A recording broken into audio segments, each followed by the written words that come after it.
what separated you from your competition. Everybody has great service. Everybody has a great product. Now what do? You separate yourself by making yourself easier to do business with. Well, guess what happened? Companies were forced to do business in an easier manner. And I'll give you an example. Years ago, I was doing business with an automobile dealership here in St. Louis, Missouri, where I live. Been buying cars from them for over 20 years. And then one day, I happened to be at another dealership, saw the car in the window, and I said, I've got to go check that car out. So I went in, and I told the guy, I'm not going to buy. You guys are 10 miles from where I live, and there's a dealership that's just down the street.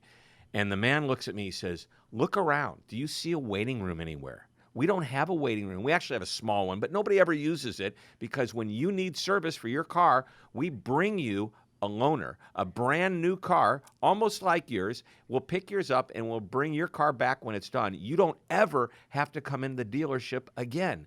And I thought, wow, that's convenient. Well, guess what? After 20 plus years of doing business with this other dealership, I switched because of convenience.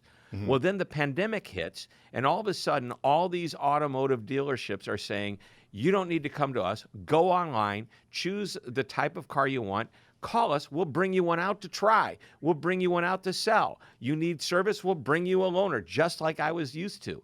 And I thought to myself, wow, what was a differentiator all of a sudden is a trend, if not even an expectation like it is today.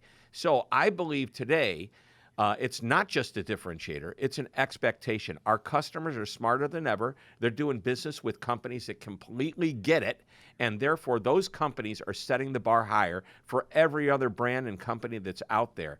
So we've got to remember, be easy to do business with. Thanks for watching Mark Savant Media. Here we're going to help you create a better content in less time and turn that attention into income. If you love this video, you're going to love these videos here. Click the one. Me and my team specially selected this just for you. Click the link. Check out the video. I'll catch you here next time on Mark Savant Media.